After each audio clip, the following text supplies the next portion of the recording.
ഷൗക്കത്ത് മിയാന് ഒരു ബിരിയാണി കടയുണ്ട്. ജനങ്ങളൊക്കെ വളരെ സന്തോഷത്തോടെ അവിടെ വന്ന് ബിരിയാണി കഴിക്കും. ആ ഷൗക്കത്ത് ചേട്ടാ, ബിരിയാണി നന്നായിട്ടുണ്ടല്ലോ. നന്ദിയുണ്ട്. ബിരിയാണിയുടെ രുചി നന്നായിരുന്നത് കൊണ്ട് അദ്ദേഹത്തിന്റെ വരുമാനവും അധികരിച്ചുകൊണ്ടേയിരുന്നു. ഷൗക്കത്ത് മിയ ഓരോ മാസവും 30,000 രൂപ തന്റെ അമ്മയുടെ കയ്യിൽ നൽകും. മോനെ, ഇപ്പോഴൊക്കെ നിന്റെ വരുമാനം നല്ല രീതിക്ക് വരുന്നുണ്ട്. അതുകൊണ്ട് ഞാൻ ആലോചിക്കാൻ നിന്നെ കല്യാണം കഴിപ്പിച്ചാലോ എന്ന്. മാത്രമല്ല, ഞാൻ ഒറ്റയ്ക്ക് എത്ര ദിവസമായി ഈ വീട്ടിലെ ജോലിയൊക്കെ നോക്കുന്നത്. എന്നെ കൊണ്ട് തീരെ വയ്യ മോനെ. നിന്റെ കല്യാണം കഴിഞ്ഞതിന് ശേഷം നദീമിന്റെ കല്യാണവും കഴിപ്പിക്കാം. അയ്യോ അമ്മി, എനിക്കിന്നും കല്യാണ വയസ്സായിട്ടില്ല. ആദ്യം നിങ്ങൾ ചേട്ടനും കല്യാണം കഴിപ്പിക്കൂ. ശരി അമ്മേ, നിങ്ങൾക്ക് ഏത് പെണ്ണിന് ഇഷ്ടായിട്ടുണ്ടോ ആ പെണ്ണിന് ഞാൻ കല്യാണം അയച്ചോളാം. അങ്ങനെ പറ ചേട്ടാ. ഇതാണ് ഞാൻ നോക്കിയത് ഷൗക്കത്തേട്ടാ. ഷൗക്കത്തിന്റെ അമ്മ അവന് വേണ്ടി ഒരു പെൺകുട്ടിയെ നോക്കി. സന വളരെ പഠിച്ച പെൺകുട്ടിയാണ്. പിന്നെ അവൾ ആഹാരവും നന്നായിട്ട് ഉണ്ടാക്കും. കുറച്ചു ദിവസങ്ങൾക്കകം ഷൗക്കത്തിന്റെയും സനയുടെയും കല്യാണം കഴിഞ്ഞു. അതിനുശേഷം സന വീട്ടിലെ എല്ലാ ജോലികളും നോക്കി നടത്തി. മോനെ, നിന്റെ കൈകൊണ്ട് ചെയ്യുന്ന ആഹാരം എപ്പോഴും നല്ല രുചിയുള്ളതായിരിക്കും. അതെ ചേട്ടത്തി, പക്ഷേ ഞങ്ങൾ ചേട്ടൻ ഉണ്ടാക്കുന്ന പോലെ ബിരിയാണി ആർക്കും ഉണ്ടാക്കാൻ പറ്റില്ല ചേട്ടത്തി. അതെ, അതും ശരിയാണ്. ഇദ്ദേഹത്തിന്റെ കൈകൊണ്ട് ചെയ്ത ബിരിയാണി കഴിച്ചു നോക്കിയാലല്ലേ എനിക്കും അതിന്റെ രുചി അറിയാവൂ. ചേട്ടാ, ഇന്ന് എല്ലാവർക്കും നിങ്ങൾ ബിരിയാണി കൊണ്ടുവരണം. ശരി മോനെ, കൊണ്ടുവരാം. ഷൗക്കത്തിന്റെ ബിരിയാണി വളരെ രുചിയുള്ളതാണ്. അവൻ എപ്പോഴേക്ക് ബിരിയാണി ചെയ്യാൻ തുടങ്ങുന്നോ അപ്പോഴേക്ക് അതിന്റെ മണം ഗ്രാമം മൊത്തം മണക്കും. പിന്നെ ഉടനെ കസ്റ്റമേഴ്സ് കഴിക്കാനെത്തും. എന്താ ചേട്ടാ, ബിരിയാണി തയ്യാറായില്ലേ? ഇല്ല ചേട്ടാ, ഇനി ഒരു 10 മിനിറ്റ് ആവും. ശരി, ഞാൻ ഇവിടെ തന്നെ നിന്നോളാം. കസ്റ്റമേഴ്സ് ഷൗക്കത്തിന്റെ ബിരിയാണിക്ക് വേണ്ടി കാത്തിരുന്ന് കഴിച്ചിട്ട് പോകും. അതുവരെ എല്ലാം നല്ല രീതിക്കാണ് പോയിക്കൊണ്ടിരുന്നത്. ഈ അംഷദ് ചേട്ടൻ ആവശ്യമില്ലാതെ നമ്മളുടെ അധ്വാനാണ് നശിപ്പിക്കുന്നത്. ഞാൻ എന്തെങ്കിലും ചെയ്തേ പറ്റുള്ളൂ. ഞാനും വില കുറയ്ക്കാൻ പോവുകയാണ്. ഷൗക്കത്തും ബിരിയാണിയുടെ വില അധികമാക്കി 80 രൂപയാക്കി. ദിവസവും നമ്മൾ ഈ ബിരിയാണിയാണ് കഴിക്കാൻ പോകുന്നത്. വരൂ, ഇന്ന് നമുക്ക് അവിടെ പോയി കഴിച്ചു നോക്കാം. ശരി. ഒരുപാട് കസ്റ്റമേഴ്സ് പുതിയ ബിരിയാണി കഴിക്കാനായി അംജത്തിന്റെ കടയിലേക്ക് പോയി. പക്ഷെ അംജത്തിന്റെ കയ്യിൽ ഒരു പുതിയ മാന്ത്രികതയുണ്ടായിരുന്നു. ഒരു വട്ടം അവന്റെ ബിരിയാണി ആരെങ്കിലും കഴിച്ചാൽ വീണ്ടും അതേ കടയ്ക്ക് അവർ തിരിച്ചെത്തും. ഇന്നലെ പോയി ഞാൻ ബിരിയാണി കഴിച്ചില്ലേ? വരൂ, നമുക്ക് അവിടെ തന്നെ പോയി കഴിക്കാം. ആ തീർച്ചയായും, ആ ബിരിയാണി മറക്കാനേ പറ്റില്ല. പതുക്കെ ഷൗക്കത്തിന്റെ കടയിൽ ആരും വരാതെയായി. ഇതൊക്കെ കുറച്ചു ദിവസം ഇങ്ങനെ നടക്കുക.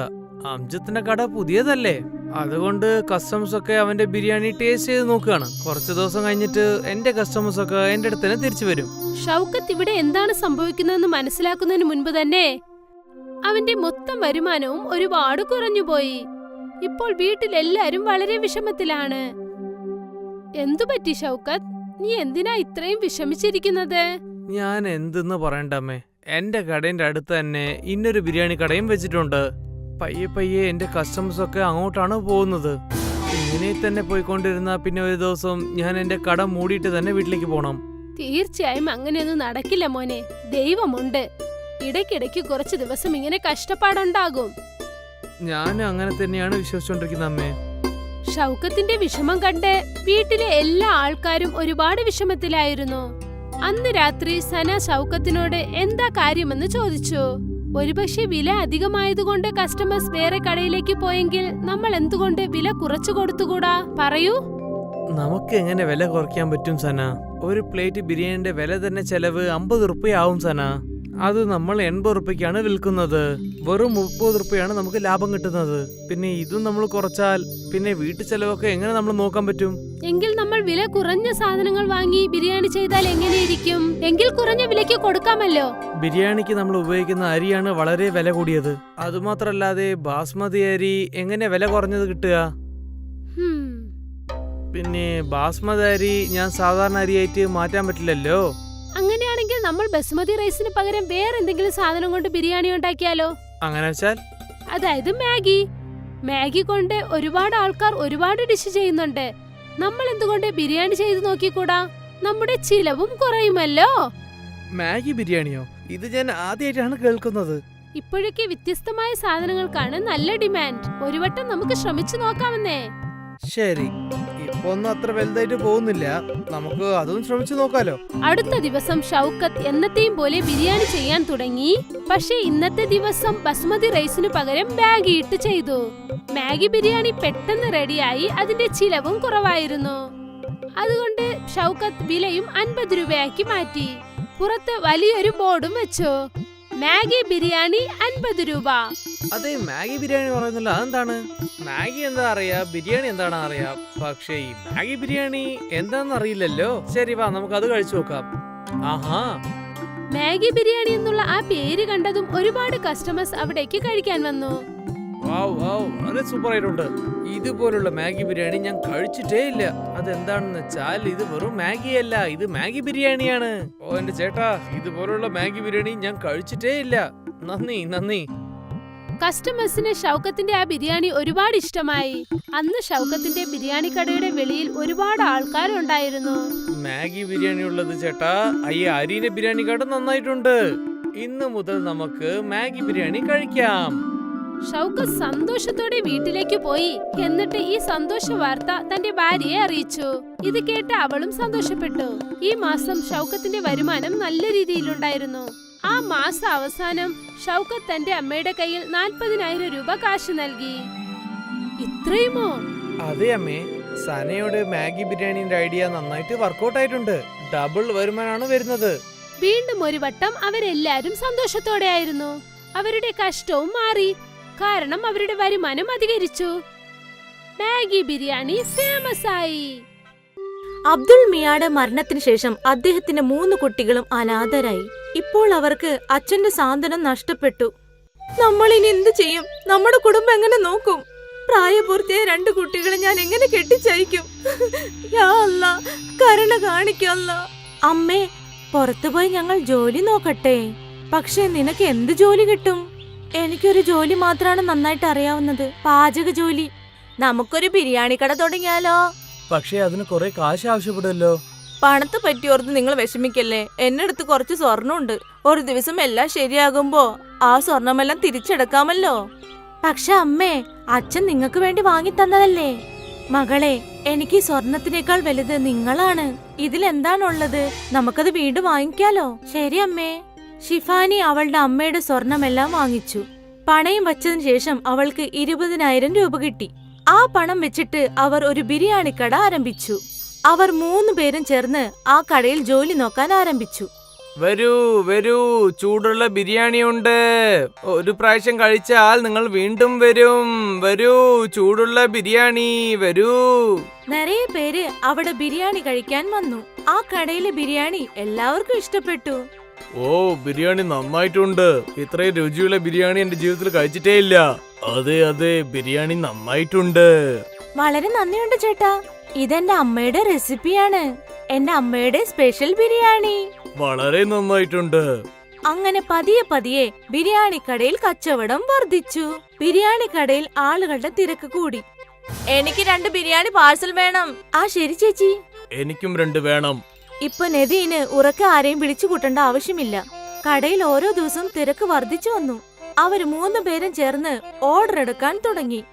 ഇതാ നിങ്ങൾ ഓർഡർ ചെയ്ത ഭക്ഷണം. ഇത് നിങ്ങളുടെ. ഇത് നിങ്ങളുടെ. 1 മാസത്തിന് ശേഷം ഷിഫ സമ്പാദിച്ച പണം എണ്ണിക്കൊണ്ടിരുന്നു. ഇന്നാ അമ്മേ, ഈ മാസത്തിൽ കിട്ടിയ ലാഭം 20,000 രൂപ. എന്ത്? അതെ അമ്മേ, സത്യമാണ്. 20,000 രൂപ. ഇത്രയും അധികം പണമോ? നമ്മൾ ചെയ്യുന്ന ബിരിയാണി നാട്ടുകാർക്ക് വളരെ ഇഷ്ടപ്പെട്ടിട്ടുണ്ട്. എപ്പോഴും കടയില് കസ്റ്റമറിന്റെ കൂട്ടാണ് ഉള്ളത്. യാ അല്ലാ, അങ്ങേക്ക് എന്റെ കോടാനുകോടി പ്രണാമം. നീ എന്റെ മക്കളെ അവരുടെ ജോലിയിൽ വിജയിപ്പിച്ചതിന് ഒത്തിരി നന്ദി. അമ്മേ, അടുത്ത മാസം അമ്മയുടെ സ്വർണമെല്ലാം തിരിച്ചെടുക്കാം കേട്ടോ, ഇൻഷാ അല്ലാ. ആ ദിവസം ഷിഫയുടെ കുടുംബത്തിൽ എല്ലാവരും സന്തോഷമായിരുന്നു. അവരുടെ പിതാവ് മരിച്ചതിനു ശേഷം ഇന്നാണ് ആ കുടുംബത്തിൽ സന്തോഷവും ആനന്ദവും വിളയാടിയത്. അവര് 3 പേരും ഒരുപാട് കഷ്ടപ്പെട്ട് അധ്വാനിച്ചു. രാത്രിയെന്നോ പകലെന്നോ വ്യത്യാസമില്ലാതെ അവര് 3 പേരും ജോലി ചെയ്തു. ഇതെല്ലാം നമ്മുടെ 3 പേരുടെയും ഐക്യത്തിൽ നടന്നതാണ്. സത്യമാണ് ചേച്ചി. പിന്നെ നമ്മൾ എപ്പോഴും ഇതുപോലെ ഒന്നായിട്ടുണ്ടാവണം. അതെ, എപ്പോഴും. കുറച്ചു മാസത്തിന് ശേഷം 3 പേരും വണ്ടിക്കട വിട്ട് ഹോട്ടൽ ആരംഭിച്ചു. നദീൻ കൗണ്ടറിലിരിക്കാനും ഷിഫായും സനായും ബിരിയാണി ഉണ്ടാക്കാനും തുടങ്ങി. നദീം മോനെ, അതേ ടേസ്റ്റ് തന്നെ വണ്ടിക്കടയിൽ വെച്ചതുപോലെ ഉണ്ട്. തീർച്ചയായിട്ടും ഇതല്ലേ ഞങ്ങളുടെ അമ്മയുടെ റെസിപ്പി. ചേട്ടാ, ഈ ടേസ്റ്റ് തീർച്ചയായിട്ടും മാറുകയില്ല. ജനങ്ങൾ എപ്പോഴും അവരുടെ ബിരിയാണിയുടെ രുചിയെ പറ്റി പുകഴ്ത്തിക്കൊണ്ടേയിരുന്നു. അങ്ങനെ പതിയെ പതിയെ ഇവർക്ക് പാർട്ടി ഓർഡേഴ്സും കിട്ടാൻ തുടങ്ങി. മോനെ, എന്റെ വീട്ടിലൊരു പാർട്ടി ഉണ്ട്, അതുകൊണ്ട് 100 പേർക്കുള്ള ബിരിയാണി വേണം. തീർച്ചയായിട്ടും ചേട്ടാ, നാളെ തന്നെ കിട്ടും. പക്ഷേ അതേ രുചി ഉണ്ടാവണം, അതായത് ഇവിടെ കിട്ടുന്ന പോലെ തന്നെ. തീർച്ചയായിട്ടും ചേട്ടാ, നിങ്ങൾ വിചാരിക്കുന്ന പോലെ തന്നെ. നിങ്ങൾ ഒന്നും വിഷമിക്കണ്ട, ചേട്ടൻ ഓർഡർ കൊടുത്തിട്ട് പോ. 3 പേരും ഒരുപാട് സന്തോഷപ്പെട്ടു. അവരുടെ ബിസിനസ് ഓരോ ദിവസവും വളർന്നുകൊണ്ടിരുന്നു. പിന്നീട് ഒരു ദിവസം, എന്തു പറ്റി? ഈ ഓർഡർ എന്താ ഇവിടെ? കാദി സാർ വീട്ടിൽ നിൽക്കുകയായിരുന്നു, പക്ഷേ അതെന്തോ നിന്നുപോയി, അതുകൊണ്ട് റിട്ടേൺ ചെയ്തതാണ്. എന്ത് ചെയ്യാനാ, എനിക്ക് ഒരു ഐഡിയ ഇല്ല. യാ അല്ലാ, അവര് ഭയങ്കര പാവമാണ്. നീ ഒരു കാര്യം ചെയ്, ഇതെല്ലാവർക്കും കൊടുക്ക്. നമ്മുടെ ഗാദി അയ്യാക്ക് അതിന്റെ പുണ്യം കിട്ടും. ശരി മാ. തന്റെ ചേച്ചി പറഞ്ഞത് പ്രകാരം നദീൻ പാവപ്പെട്ട ജനങ്ങൾക്കെല്ലാം തന്റെ ബിരിയാണി കൊണ്ടുപോയി കൊടുത്തു. അവൻ അതിന് താല്പര്യം ഉണ്ടായിരുന്നില്ല. അവൻ ഹോട്ടലിലേക്ക് തിരിച്ചു ചെന്നപ്പോൾ സന അവിടെ ഉണ്ടായിരുന്നു. ആപ്പ എവിടെ? അവള് വീട്ടിലേക്ക് പോയി. എനിക്കൊരു കാര്യം മനസ്സിലായില്ല. ആപ്പ എന്തിനാ ഇത്രയും ബിരിയാണി പുറത്തുള്ള ജനങ്ങൾക്ക് കൊടുക്കാൻ പറഞ്ഞത്, അതും വെറുതെ? നീ എന്താ പറയുന്നേ? സനാ, ഇന്ന് കാദി സാർ വീട്ടിൽ നിൽക്കുകയുണ്ടായിരുന്നു. അദ്ദേഹം 100 പേർക്കുള്ള ഓർഡർ ആയിരുന്നു തന്നത്. പക്ഷെ എന്തോ കാരണം കൊണ്ട് അവര് നിക്കാൻ നിന്നുപോയി. ഇപ്പൊ ബിരിയാണി അതേപോലെ നിന്നു.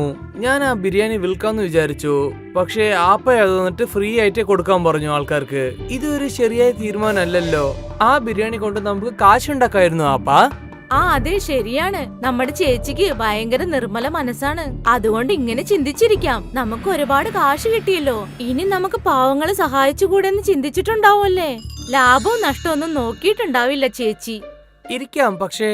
അപ്പോൾ ഷിഫ അവിടേക്ക് വന്നു. ഷിഫയെ കണ്ടതും സനയും നദീനും അവരുടെ സംസാരം നിർത്തി. ബിരിയാണി പാവങ്ങൾക്ക് കൊടുത്തില്ല നീ? ആ, എല്ലാം കൊടുത്തു. ഗാദി അയ്യാക്ക് അതിന്റെ പുണ്യം കിട്ടട്ടെ അല്ലേ. അവർക്ക് എല്ലാവരുടെയും അനുഗ്രഹം നല്ലതല്ലേ. തീർച്ചയായും. സനയ്ക്കും നദീനും ചേച്ചിയുടെ ഈ തീരുമാനം തികച്ചും ഇഷ്ടപ്പെട്ടില്ല. അങ്ങനെ അവരുടെ ബിസിനസ് തുടർന്നുകൊണ്ടേയിരുന്നു. അവർക്ക് വലിയ ഓർഡർ എല്ലാം കിട്ടാൻ തുടങ്ങി. അവരുടെ ഹോട്ടലും നല്ല രീതിയിൽ നടന്നുകൊണ്ടിരുന്നു. കുറച്ചു മാസങ്ങൾക്ക് ശേഷം വീണ്ടും ഒരു ഓർഡർ കൂടി ക്യാൻസലായി. Nadine, അൻസാരിയുടെ order ക്യാൻസലായി. നീ ബിരിയാണി കൊണ്ടുപോയി പാവങ്ങൾക്ക് കൊടുക്ക്. ശരിയാപ്പാ. നദീൻ ശരിയെന്ന് പറഞ്ഞു. പക്ഷെ അവന് മനസ്സുണ്ടായിരുന്നില്ല. ഷിഫ വീട്ടിലേക്ക് പോയതിനു ശേഷം സനയും നദീനും ഇപ്രകാരം പറഞ്ഞു. നമുക്ക് ഈ ബിരിയാണി വിറ്റൂടെ? ഇപ്പൊ രാത്രി 10 മണിയായല്ലോ. കസ്റ്റമർ എപ്പോ വേണമെങ്കിലും വരാം. ഒരു കാര്യം ചെയ്യാം, ഇത് നമുക്ക് അകത്ത് വെക്കാം. രാവിലെ ആദ്യം ഇത് വിൽക്കാം. ഇതാണ് ശരി. അവര് രണ്ടുപേരും ചേർന്ന് ആ ബിരിയാണി എടുത്തു വെച്ചു. പിറ്റേ ദിവസം രാവിലെ കസ്റ്റമേഴ്സിന് ആ ബിരിയാണിയാണ് കൊടുത്തത്. രണ്ടുപേരും ഭയങ്കരമായിട്ട് സന്തോഷിച്ചു, ലാഭം 2 മടങ്ങിൽ കിട്ടുന്നതിന്. പക്ഷെ ഷിഫാക്ക് ഈ വിവരമൊന്നും അറിയില്ലായിരുന്നു. പിന്നീട് അങ്ങോട്ട് ഏതെങ്കിലും ഓർഡർ ക്യാൻസൽ ആയാൽ പിറ്റേ ദിവസം നദീനും സനയും ആ ബിരിയാണിയാണ് കസ്റ്റമേഴ്സിന് ആദ്യം കൊടുത്തുകൊണ്ടിരുന്നത്. ഇതുപോലെ തന്നെ പല മാസങ്ങൾ കടന്നുപോയി. ഒരു ദിവസം ഈ പഴയ ബിരിയാണി ഒരു റെഗുലർ കസ്റ്റമർ കഴിക്കാൻ ആരംഭിച്ചു. മൂന്നേ നദീം, എന്തോ ഒരു തെറ്റുണ്ടല്ലോ. ബിരിയാണിയിൽ ആ രുചിയില്ലല്ലോ. അത് എങ്ങനെ ചേട്ടാ നടക്കും? ഞങ്ങൾ എപ്പോഴും പോലെയാണല്ലോ ഇപ്പോഴും ഉണ്ടാക്കുന്നത്. ശരി മോനെ. അങ്ങനെ ക്രമേണ കസ്റ്റമേഴ്സിനെല്ലാം ബിരിയാണി ടേസ്റ്റ് മാറുന്നത് മനസ്സിലായി. ആ രുചി കസ്റ്റമേഴ്സിന് തീരെ ഇഷ്ടപ്പെട്ടില്ല. അങ്ങനെ പതിയെ ഹോട്ടലിന്റെ വ്യാപാരം കുറഞ്ഞു. അപ്പോഴാണ് ഷിഫ ആലോചിച്ചത്, പെട്ടെന്ന് എന്താണ് സംഭവിച്ചത്? എന്താണ് കസ്റ്റമേഴ്സ് ആരും വരാത്തത്? ഇങ്ങനെ പോയാൽ കച്ചവടം നഷ്ടത്തിലാവില്ലേ? നദീന് അവന്റെ തെറ്റുകൾ മനസ്സിലായി. അവൻ ചേച്ചിയെ നോക്കി കരയാൻ ആരംഭിച്ചു. എല്ലാം ഞങ്ങളുടെ തെറ്റാണ്. പഴയ ബിരിയാണി എടുത്താണ് ഞങ്ങൾ കസ്റ്റമറിനൊക്കെ കൊടുത്തത്. എന്ത്? നദീൻ അവന്റെ ചേച്ചിയോട് അവൻ ചെയ്ത തെറ്റുകളെല്ലാം തുറന്നു പറഞ്ഞു. നീ എന്തിനങ്ങനെ ചെയ്തത്? അത്യാഗ്രഹം ചിന്തിച്ച് നീ ബിസിനസ് നഷ്ടത്തിലാക്കിയില്ലേ? നമ്മൾ ഇനി എങ്ങനെ കസ്റ്റമേഴ്സിനെ തിരികെ കൊണ്ടുവരും? ഞങ്ങളോട് ക്ഷമിക്കണേ ചേച്ചി. ഞങ്ങൾക്ക് അറിയില്ല ഇതുപോലൊക്കെ സംഭവിക്കുന്നു. നിന്റെ അത്യാഗ്രഹമാണ് എല്ലാത്തിനും കാരണം. 3 പേരും ആലോചിക്കാൻ തുടങ്ങി ഇനി എന്ത് ചെയ്യുമെന്ന്. അങ്ങനെ പിറ്റേ ദിവസം ഷിഫ ഒരു വഴി കണ്ടെത്തി. ഷിഫ ഒരു ബോർഡ് എഴുതി വെച്ചു. ഞങ്ങളോട് എല്ലാവരും ക്ഷമിക്കണേ. ഞങ്ങൾ ചെയ്ത തെറ്റുകൊണ്ട് നിങ്ങൾ എല്ലാവരും പഴയ ബിരിയാണി കഴിക്കേണ്ടി വന്നു. ഞങ്ങൾക്കതിൽ കുറ്റബോധമുണ്ട്. അതുകൊണ്ട് ഒരാഴ്ചത്തേക്ക് എല്ലാവർക്കും ബിരിയാണി സൗജന്യമായി നൽകുന്നതാണ്. ഇങ്ങനൊരു ബോർഡ് ഷിഫ ഹോട്ടലിന്റെ പുറത്ത് വെച്ചു. കസ്റ്റമേഴ്സ് എല്ലാരും ആ ബോർഡ് കണ്ടു. സൗജന്യമായ ബിരിയാണി കഴിക്കാൻ എല്ലാവരും വന്നു. വീണ്ടും ആ ബിരിയാണിയുടെ ടേസ്റ്റ് കസ്റ്റമേഴ്സിനെല്ലാം ഇഷ്ടപ്പെടാൻ തുടങ്ങി. ഇത് ആ പഴയ ടേസ്റ്റ് തന്നെയാ. അതെ അതെ, നന്നായിട്ടുണ്ട്. ഒരാഴ്ചത്തേക്ക് ബിരിയാണി എല്ലാവർക്കും ഫ്രീ ആയി കൊടുത്തു. അങ്ങനെ അവരുടെ മനസ്സിലെ കഷ്ടമെല്ലാം മാറി. കസ്റ്റമേഴ്സ് എല്ലാം തിരിച്ചു ഹോട്ടലിലേക്ക് വന്നു. സനയ്ക്കും നദീനും എല്ലാം മനസ്സിലായി അത്യാഗ്രഹം ആപത്താണെന്ന്. അങ്ങനെ വീണ്ടും അമ്മയുടെ ബിരിയാണി പ്രശസ്തമായി. ഒരു ഗ്രാമത്തിൽ ദിശ എന്നു പേരുള്ള ഒരു പെൺകുട്ടി തന്റെ വൃദ്ധരായ മാതാപിതാക്കളോടൊപ്പം ജീവിച്ചിരുന്നു. ദിശയുടെ മാതാപിതാക്കൾ ഉന്തുവണ്ടിയിൽ ഭക്ഷണ സാധനങ്ങൾ വെച്ചു വിളമ്പുമായിരുന്നു. ദിശ 20 വയസ്സുള്ള ഒരു പെൺകുട്ടിയാണ്. ദിവസം മുഴുവൻ പുസ്തകത്തിൽ ആണ്ടുകിടക്കും. ഒരു ദിവസം ദിശയുടെ അമ്മ അനിത അവളോട് പറഞ്ഞു, നീ ദിവസം മുഴുവൻ പുസ്തകത്തിൽ തന്നെ ഇരിക്കുന്നല്ലോ. നിന്റെ അമ്മയെ കുറച്ചൊക്കെ എന്തെങ്കിലും ഒന്ന് സഹായിച്ചൂടെ? വിവാഹത്തിന് ശേഷം ഇതൊക്കെ നിനക്ക് ഉപയോഗപ്പെടും. എന്താ അമ്മേ നിങ്ങൾ ഈ പറയുന്നത്? വീട്ടുജോലിയെല്ലാം എങ്ങനെ ചെയ്യണമെന്ന് എനിക്ക് നന്നായിട്ട് അറിയാം. മാത്രമല്ല പാചകം ചെയ്യാനും ഞാൻ പഠിച്ചിട്ടുണ്ട്. ഞാൻ പാചകം ചെയ്തു കൊടുക്കുന്ന ഭക്ഷണം അച്ഛന് എത്ര ഇഷ്ടമാണെന്ന് അറിയോ? അതൊക്കെ എനിക്ക് നന്നായിട്ട് അറിയാം. പക്ഷേ ദിവസം മുഴുവൻ പുസ്തകം വായിച്ചുകൊണ്ടിരുന്ന നിനക്ക് എന്താ കിട്ടാൻ പോകുന്നത്? ഏതെങ്കിലും ഒരു പെണ്ണിങ്ങനെ പഠിച്ചിട്ട് അതിനെന്തെങ്കിലും പ്രയോജനമുണ്ടോ? അവസാനം കല്യാണവും കഴിച്ച് കണ്ടവന്റെ വീട്ടിലെ അടുപ്പ് ഊതണം. അങ്ങനെയൊന്നും സംഭവിക്കില്ല അമ്മേ. ദിവസം മുഴുവൻ ഞാൻ പുസ്തകം വായിച്ചുകൊണ്ടിരുന്നാൽ അതിനൊരു കാര്യം ഉണ്ടാവും. പുസ്തകങ്ങളിലൂടെ ഞാൻ ഒരുപാട് കാര്യം പഠിക്കുന്നുണ്ട്. ജീവിതത്തിൽ പുതിയതായി എന്തെങ്കിലും ചെയ്യണമെന്ന് ആഗ്രഹിക്കുന്നു ഞാൻ. അവൾ പറയുന്നത് കേട്ട് ദിശയുടെ അമ്മ എന്തോ ഒന്ന് പറയാൻ തുടങ്ങി. അപ്പോഴാണ് അവിടേക്ക് ദിശയുടെ അച്ഛൻ വന്നത്. ആ, എന്റെ മകള് ദീക്ഷ പറഞ്ഞത് വളരെ ശരിയാണ്. അനിത, അവളെ ഒന്ന് പഠിപ്പിക്കേ. ഞാൻ എന്താ പറയാൻ വന്നതെന്ന് വെച്ചാ, എന്താ നമ്മള് നമ്മുടെ പെണ്ണിനെ ജോലിക്ക് അയക്കാൻ പോവാണോ? ഏറ്റവും അവസാനം അവളെ കല്യാണം കഴിപ്പിക്കാനല്ലേ? അങ്ങനെ ഒന്നും ആലോചിക്കില്ല അനിത. ഒരുപക്ഷെ നമ്മുടെ മകൾ ശിക്ഷ നന്നായിട്ട് പഠിച്ചിട്ടുണ്ടെങ്കിൽ ആ പഠിപ്പ് വെച്ചിട്ട് അവൾക്ക് നല്ല ജീവിതം തന്നെ കിട്ടും. അവൾ അവളുടെ പുരുഷനെ വെച്ച് ആലോചിച്ച് ജീവിക്കണ്ട. അതുമാത്രമല്ലാതെ ഇന്നത്തെ കാലത്തിൽ പെണ്ണുങ്ങൾ എന്ന ചെക്കന്മാരെക്കാട്ട് കുറവാണോ? അവരും ആണുങ്ങളെക്കാട്ടും നന്നായിട്ട് അവര് വരുന്നുണ്ട്. അച്ഛാ, എന്റെ സ്കൂളിൽ നിന്ന് 2 ദിവസത്തേക്കായി കാട്ടിലേക്ക് ടൂറ് പോകുന്നുണ്ട്. ഞാനും പൊയ്ക്കോട്ടെ അച്ഛാ? പക്ഷെ മാം 500 രൂപ പൈസ ചോദിച്ചു. ഇത് നോക്കുമോളെ, ഞാൻ എപ്പോഴും നിന്നെ വേണമെന്ന് ഞാൻ പറയുകയില്ല. പക്ഷെ നിനക്കറിയാലോ, ഇപ്പോഴൊക്കെ എന്റെ വരുമാനം വല്ലാതെ കുറഞ്ഞിട്ടുണ്ട്. ഞാൻ ഇപ്പോൾ നിന്റെ സ്കൂൾ ഫീസും വളരെ കുറവായിട്ടാണ് കെട്ടിക്കൊണ്ടിരിക്കുന്നത്. പക്ഷെ ടൂറിന് പോകാൻ വേണ്ടി സ്കൂളിലെല്ലാവരും നിന്റെ അടുത്ത് പണം ചോദിച്ചിട്ടുണ്ടല്ലോ. അതിപ്പോൾ എന്റെ അടുത്ത് ഇപ്പോൾ പണം ഇല്ലല്ലോ മോളെ. രമൺ പറഞ്ഞത് കേട്ടതും ദിശയുടെ മുഖം ആകെ മാറി. തന്റെ മകളുടെ വാടിത്തളർന്ന മുഖം കണ്ട് രമൺ വിഷമത്തോടെ പറഞ്ഞു, പക്ഷെ നീ വിഷമിക്കണ്ട. ഞാൻ ആരടുത്തെങ്കിലും കടം ചോദിച്ചിട്ട് ഞാൻ അത് ശരിയാക്കി തന്നേക്കാം. രമൺ പറഞ്ഞത് കേട്ടതും ദിശ സന്തോഷത്തോടെ തുള്ളിച്ചാടി. നീ എന്താ മനുഷ്യ ഇത്? ഇവക്ക് വേണ്ടി ഇപ്പൊ കടം വാങ്ങാനും തുടങ്ങിയോ? ഒരു പ്രശ്നവുമില്ല. അവൾ പഠിച്ചതിന് ശേഷം അവൾ എന്തായാലും നമ്മളെ നന്നായിട്ട് നോക്കാൻ പറ്റുമല്ലോ, ശരിയല്ലേ? പക്ഷേ മറ്റന്നാള് നമ്മള് നമ്മുടെ വീടിന്റെ വാടകയും കൊടുക്കണ്ടേ? പിറ്റേ ദിവസം രമൺ തന്റെ ഉന്തുവണ്ടിയും കൊണ്ട് ബസ് സ്റ്റാൻഡിന് സമീപം പോയി നിന്നു. പക്ഷേ രമന്റെ ചിന്ത മുഴുവനും ആരുടെ അടുത്ത് നിന്ന് പണം കടം വാങ്ങാമെന്നുള്ളതായിരുന്നു. അപ്പോഴാണ് ദൂരത്ത് നിന്ന് ഗ്രാമത്തലവൻ വരുന്നത് രമൺ ശ്രദ്ധിച്ചത്. ഗ്രാമത്തലവനും രമണിനെ നോക്കിയാണ് വന്നത്. നമസ്കാരം മുതലാളി. ആ, നമസ്കാരം നമസ്കാരം നമസ്കാരം രമൺ. പിന്നെ നിങ്ങൾ സുഖമല്ലേ? നിങ്ങളുടെ ജോലിയൊക്കെ എങ്ങനെ പോകുന്നുണ്ട്? മാർക്കറ്റിൽ ഇപ്പോൾ കൂട്ടൊക്കെ വളരെ കുറവാണ് മുതലാളി. ആദ്യമൊക്കെ എൻ്റെ ജോലി ഞാൻ വൈകുന്നേരത്തിനുള്ളിൽ തീർത്തുക്കും. പക്ഷേ ഇപ്പൊ എന്താണെന്ന് വെച്ചാൽ ഞാൻ ഉണ്ടാക്കുന്ന പുലാവൊക്കെ വൈകുന്നേരം വരെ മീതി നിൽക്കുന്നുണ്ട്. രമൺ, ഇപ്പോഴൊക്കെ ചൈനീസ് ഫുഡല്ലേ വിൽക്കുന്നത്? ഇന്ത്യയിൽ തന്നെ എല്ലാ സ്ഥലത്തും ചൈനീസ് ഫുഡാണ് വിൽക്കുന്നത്. അതുകൊണ്ട് നീ വിൽക്കുന്ന ഈ പുലാവ് ആരാണ് വാങ്ങിക്കാൻ പോകുന്നത്? ഗ്രാമത്തെ ജനങ്ങളൊക്കെ ഇപ്പോൾ മുന്നമാരി അല്ലല്ലോ. ഗ്രാമത്തെ ജനങ്ങൾ ഇപ്പോൾ വല്ലാതെ മാറിയിട്ടുമുണ്ട്. മുതലാളി, ഞാൻ നിങ്ങളുടെ അടുത്തൊരു മുഖ്യമായ ഒരു കാര്യം സംസാരിക്കാനുണ്ട്. പറയൂ, എന്താണ് സംസാരിക്കേണ്ടത്? എനിക്ക് നിങ്ങളുടെ അടുത്ത് കുറച്ച് കടനായിട്ട് കാശ് ആവശ്യമാണ്. നിനക്ക് എത്ര ആവശ്യം? എനിക്കൊരു 2000 റുപ്യ ആവശ്യമാണ് മുതലാളി. അത് എന്താണെന്ന് വെച്ചാൽ നാളെ കട വാടക 1500 കൊടുക്കണം. പിന്നെ 500 റുപ്യ എൻ്റെ പെണ്ണിന് സ്കൂൾ ടൂറിനും കൊടുക്കണം. ഷെടാ, ഇന്നും ദീക്ഷ കൊച്ചിൻ്റെ സ്കൂൾ ഫീസ് നീ കെട്ടിയിട്ടില്ലേ? അത് പിന്നെ ഞാൻ കുറച്ചായിട്ട് ഫീസ് കെട്ടിക്കഴിഞ്ഞു മുതലാളി. അത് എന്താണെന്ന് വെച്ചാൽ നാളെ സ്കൂളിൽ നിന്ന് കൊച്ചിനെ ടൂർ കൊണ്ടുപോവാണ്. അതായത് കുട്ടിയും വളരെ ആശപ്പെടുന്നുണ്ട്. ടൂറിന് പോകാൻ വേണ്ടി 500 റുപ്യ കാശും ചോദിക്കുന്നുണ്ട്. ചേടാ നീ എന്താണ് ചെയ്തുകൊണ്ടിരിക്കുന്നത് രമൻ? നിന്റെ വ്യാപാരമാണ് മര്യാദയ്ക്ക് പോകുന്നില്ല പറയുന്നു, പിന്നെ നിന്റെ കടേന്റെ വാടക കെട്ടാൻ പറയുന്നു. ഈ നേരത്തിലെ കൊച്ചിന് ടൂർ അയക്കുന്നത് ആവശ്യമാണോ? എന്റെ മകൾക്ക് മരം ചെടി കൊടിയൊക്കെ വളരെ ഇഷ്ടമാണ് മുതലാളി. അത് മാത്രമല്ലാതെ അവൾ നന്നായിട്ട് പഠിക്കുകയും ചെയ്യും. ദിവസം മുഴുവൻ അവൾ പുസ്തകത്തോടെ തന്നെ ഇരിക്കും. ഒരു പക്ഷേ വൈകുന്നേരം അവൾക്ക് ഞാൻ കാശ് കൊടുത്തിട്ടില്ലെങ്കിൽ അവൾക്ക് വല്ലാതെ വിഷമമുണ്ടാവും മുതലാളി. രമൺ പറയുന്നത് കേട്ട് ഗ്രാമത്തലവൻ അവന്റെ മുഖത്തേക്ക് തന്നെ നോക്കി നിന്നു. അപ്പോഴാണ് ഗ്രാമത്തലവന്റെ കൂട്ടുകാരൻ അഭിമന്യു അവിടേക്ക് വന്നത്. അഭിമന്യു വളരെ മോശക്കാരനായ ഒരു വ്യക്തിയായിരുന്നു. എപ്പോഴും തലവനോട് കുശുമ്പ് പറഞ്ഞുകൊണ്ടേയിരിക്കും. അവർ രണ്ടുപേരുമുള്ള സംസാരം അഭിമന്യു ശ്രദ്ധിച്ചുകൊണ്ടേയിരുന്നു. അഭിമന്യു ഗ്രാമത്തലവന്റെ ചെവിയിൽ പറഞ്ഞു, എന്താ ആലോചിക്കുന്ന മുതലാളി? 2000 റുപ്യ കാര്യല്ലേ കൊടുത്തേക്ക്. കാരണം രമന്റെ ഈ തള്ളുവണ്ടി 10,000 റുപ്യെങ്കിലും പോകും. ഇപ്പോഴൊക്കെ രമന്റെ കച്ചവടം മര്യാദയ്ക്ക് പോകുന്നില്ല.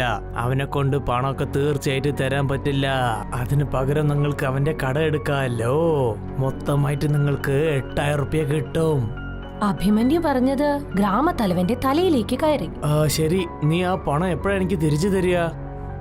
മുതലാളി, നിങ്ങൾ എനിക്ക് ഒരു 2 മാസം സമയം തരാൻ പറ്റുമോ? ഞാൻ ഇതിനു മുമ്പ് നിങ്ങളുടെ അടുത്ത് എത്ര പ്രാവശ്യം ഇതുപോലെ കടം വാങ്ങിയിട്ടുണ്ട്. ഞാൻ വേഗം തിരിച്ചു തന്നിട്ടുണ്ടല്ലോ. അപ്പൊക്കെ സമയം വേറെയല്ലേ രമൻ? പിന്നെ ഇപ്പോഴുള്ള സമയമൊക്കെ വേറെയല്ലേ രമൻ? എനിക്കൊന്നും മനസ്സിലാവുന്നില്ല മുതലാളി. ഇവിടെ നോക്ക് രമൻ, ഇപ്പോൾ എല്ലാവരുടെ കച്ചവടം വളരെ കുറവായിട്ടാണ് ഉള്ളത്. എന്റെ വ്യാപാരം വളരെ കുറവായിട്ടാ പോകുന്നത്. അതുകൊണ്ട് എനിക്ക് കാശ് വേഗമായിട്ട് വേണം.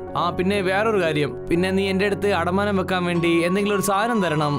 ഗ്രാമത്തലവന്റെ വാക്ക് കേട്ടതും രമൺ സ്തംഭിച്ചുപോയി. ഗ്രാമത്തലവൻ ഉള്ളിന്റെ ഉള്ളിൽ വളരെ നല്ല മനുഷ്യനാണെന്ന് രമണിന് അറിയാമായിരുന്നു. രമണിന് മനസ്സിലായി ഗ്രാമത്തലവന്റെ ചെവിയിൽ 2 മിനിറ്റ് മുൻപ് അഭിമന്യുവാണ് എന്തോ പറഞ്ഞതെന്ന്. രമണിന് തീർച്ചയായിരുന്നു ആ ഗ്രാമത്തിൽ ഗ്രാമത്തലവനല്ലാതെ വേറെ ആർക്കും 2000 രൂപ പണം കടം കൊടുക്കാൻ ഉണ്ടാവില്ല എന്ന്. എന്റെ അടുത്ത് എന്താ ഉള്ളത് മുതലാളി? എനിക്ക് അടമാനം വെക്കണമെങ്കിൽ ആ വാടക വീട് മാത്രമേ ഉള്ളൂ. അങ്ങനെ വെച്ചാൽ നിങ്ങൾക്ക് എന്റെ മേലെ വിശ്വാസം ഇല്ലേ? വിശ്വാസം വെച്ചിട്ട് എന്ത് ചെയ്യാനാ രമൻ? നിന്റെ വണ്ടി വെച്ചിട്ട് തരികയാണ്, ഞാൻ കാശ് തന്നേക്കാം. ഒരു പക്ഷേ നിങ്ങൾക്ക് എനിക്ക് കാശ് തരാൻ പറ്റില്ലെങ്കിൽ ഞാൻ നിന്റെ ഈ വണ്ടി കട എടുത്തു കൊണ്ടുപോയേക്കും. പിന്നെ നീ എന്നെ തെറ്റിദ്ധരിക്കാൻ പാടില്ല, മനസ്സിലായോ? രമൺ ഒരുപാട് ആലോചിച്ച ശേഷം എന്താണ് പറഞ്ഞതെന്നോ? ശരി മുതലാളി, നിങ്ങൾ പറഞ്ഞതുപോലെ തന്നെ ചെയ്യാം. ഗ്രാമത്തലവൻ ചിരിച്ചുകൊണ്ട് ആ സ്ഥലത്ത് നിന്നും പോയി. ആ വൈകുന്നേരം രമൺ 500 രൂപ ദിശയ്ക്ക് കൊടുത്തു. ദിശ ഒരുപാട് സന്തോഷത്തോടെ അവിടെ നിന്നും പോയി. അന്ന് നടന്ന എല്ലാ കാര്യങ്ങളും ഭാര്യ അനിതയോട് രമൺ പറഞ്ഞു. നിങ്ങൾ എന്തായി ചെയ്തു വെച്ചിരിക്കുന്നത്? നിങ്ങൾക്ക് നന്നായിട്ട് അറിയില്ലേ അഭിമന്യു വളരെ മോശപ്പെട്ടവനാണെന്ന്? ഗ്രാമത്തലവൻ നല്ല മനുഷ്യനാണ്, കരുണയുള്ളവനാണ്. തീർച്ചയായും ആ അഭിമന്യു എന്തോ ഒന്ന് മനസ്സിൽ ചിന്തിച്ചിട്ടുണ്ട്. അല്ലാതെ ഗ്രാമത്തലവൻ നിങ്ങളുടെ വണ്ടി വെച്ച് എന്ത് ചെയ്യാനാ? അവര് തീർച്ചയായും നമ്മുടെ വണ്ടി അഭിമന്യുവിനാ കൊടുക്കുക. ഈ ഉന്തുവണ്ടി ഇല്ലാതെ പിന്നെ നമ്മൾ എന്താ ചെയ്യുക? അതിന്റെ ഉള്ളിൽ എന്തെങ്കിലും ഒരു അത്ഭുതം തീർച്ചയായിട്ടും നടക്കും. എങ്ങനെ ആയാലും നാളെ നമ്മൾ വീട്ടുവാടക നമ്മൾ കൊടുക്കണ്ടേ? അതുകൊണ്ട് തീർച്ചയായിട്ടും മുതലാളിയെടുത്ത് 1500 റുപ്യ കടനം വാങ്ങിച്ചു. പിറ്റേ ദിവസം ദിശ വനത്തിലേക്ക് ടൂറ് പോയി. ആ വനത്തിനുള്ളിലെ മരങ്ങൾ അതിശയത്തോടെ അവൾ നോക്കി നിന്നു. പെട്ടെന്നാണ് അവിടെ ഒരു വൃദ്ധയായ സ്ത്രീയെ അവൾ കണ്ടത്. ആ വൃദ്ധയായ സ്ത്രീ വാഴയിലയിൽ എന്തോ ഒന്ന് പാചകം ചെയ്യുകയായിരുന്നു. ആ വാഴയിലയിൽ നിന്ന് എന്തോ അത്ഭുതകരമായ മണം വന്നു. ദിശയ്ക്ക് അവളെ നിയന്ത്രിക്കാൻ കഴിഞ്ഞില്ല. അവൾ ആ വൃദ്ധയുടെ സമീപത്തേക്ക് പോയി. അമ്മേ, ഇതെന്താണ്? ഇത് വാഴയിലയിൽ ചെയ്യുന്ന ഒരു ബിരിയാണിയാ മോളെ. ഇങ്ങനെയൊക്കെ ചെയ്യാൻ പറ്റുമോ? പിന്നെന്താ, തീർച്ചയായും ചെയ്യാലോ. ഈ റെസിപ്പി എനിക്ക് നന്നായിട്ട് അറിയാം. ദിശ ആ വൃദ്ധയായ സ്ത്രീയുടെ മുഖത്ത് സൂക്ഷിച്ചു നോക്കാൻ തുടങ്ങി.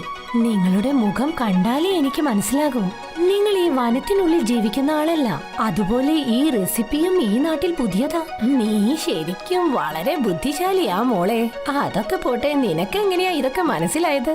ഞാൻ ദിവസം മുഴുവനും ഇരുന്ന് പഠിക്കും. എനിക്ക് പുതിയതായി എന്തെങ്കിലും പഠിക്കണമെന്ന് ആഗ്രഹമാ. എനിക്ക് നിന്നെ ഒരുപാട് ഇഷ്ടപ്പെട്ടു മോളെ. അതൊക്കെ പോട്ടെ, എന്താ നിന്റെ പേര്? ദിശ. ദിശ, ദിശ, നീ ശരിക്കും ഒരു കാര്യം കണ്ടുപിടിച്ചു. ഞാൻ എന്റെ ബാല്യകാലത്ത് തന്നെ ഒരു പകുതി മുക്കാൽ ലോകവും കണ്ടു. എന്റെ കുടുംബത്തിലെ ബാക്കി എല്ലാവരും എന്നെ വിട്ട് വിദേശ രാജ്യങ്ങളിലേക്ക് പോയി. ആ ദിവസത്തിന് ശേഷമാണ് എന്റെ ജീവിതത്തിൽ ലോകത്തെ പറ്റി ഒരു ചിന്തയില്ലാഞ്ഞത്. പിന്നെ ഞാൻ കാട്ടിൽ ഒറ്റയ്ക്ക് ജീവിക്കാൻ തുടങ്ങി. നിങ്ങൾ എനിക്ക് ഈ റെസിപ്പി പറഞ്ഞു തരുമോ? വേറെ ആരെങ്കിലും ഇത് ചോദിച്ചതെങ്കിൽ എന്നെ കൊണ്ട് പറ്റില്ല എന്ന് പറയുമായിരുന്നു. പക്ഷേ നീ ശരിക്കും ഒരു ബുദ്ധിശാലിയാ. നിന്റെ കണ്ണിൽ കാണുന്ന ആ വെളിച്ചം പറയുന്നു നിനക്ക് ഉയരത്തിലേക്ക് എത്താൻ വളരെയധികം ആഗ്രഹമുണ്ടെന്ന്. ശരിക്കും ഞാൻ നിന്നോട് ഇതിന്റെ റെസിപ്പി പറഞ്ഞു തരാം. ആ വൃദ്ധ ദിശയ്ക്ക് ഇതിന്റെ റെസിപ്പി മുഴുവൻ പറഞ്ഞു കൊടുത്തു. ടൂർ കഴിഞ്ഞ് ദിശ തന്റെ വീട്ടിലേക്ക് മടങ്ങിപ്പോയി. നാളുകൾ കൊഴിഞ്ഞു വീണുകൊണ്ടേയിരുന്നു. രമണിന്റെ ജോലി പൂർണ്ണമായും നിലച്ചു. മാത്രമല്ല ഗ്രാമത്തലവൻ അഭിമന്യുവിന്റെ വാക്ക് കേട്ട് രമണിൽ നിന്നും ആ വണ്ടി എടുത്തുകൊണ്ടുപോയി. രമണിന്റെ കച്ചവടം മുഴുവനായും നിന്നു. മാത്രമല്ല വീട്ടുവാടക കെട്ടേണ്ട ബാധ്യതയും കൂടി വന്നു. എത്ര പ്രാവശ്യം ഞാൻ നിങ്ങളോട് പറഞ്ഞതാ, നിങ്ങളത് കേൾക്കാനേ നിന്നില്ല.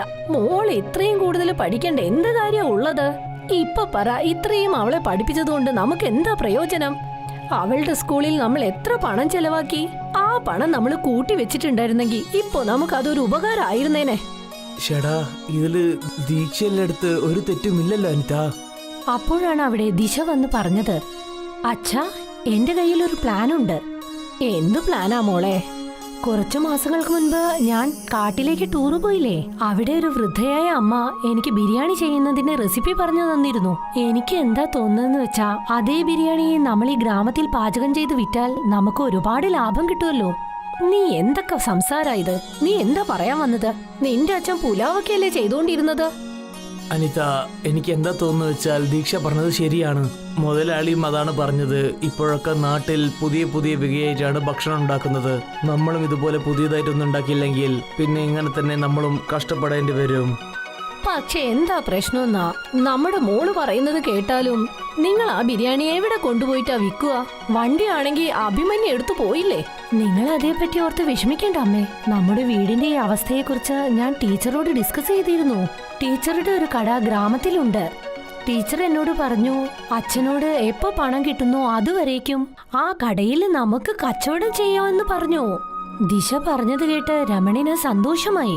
ദിശ പിറ്റേ ദിവസം രമണിനെ വയലിലേക്ക് കൂട്ടിക്കൊണ്ടുപോയി. എന്നിട്ട് അച്ഛന്റെ കൂടെ വാഴയിലകൾ പറിച്ചുകൊണ്ടുവന്ന് ആ കടയിൽ വെച്ചു.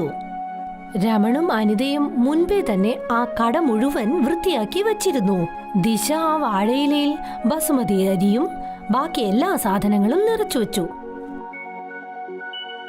കുറച്ചു സമയത്തിനുള്ളിൽ തന്നെ വാഴയിലയിൽ ഉണ്ടാക്കിയ ബിരിയാണി റെഡിയായി. അതിൽ നിന്നും വളരെയധികം രുചികരമായ ഒരു മണം പുറത്തേക്ക് വരാൻ തുടങ്ങി.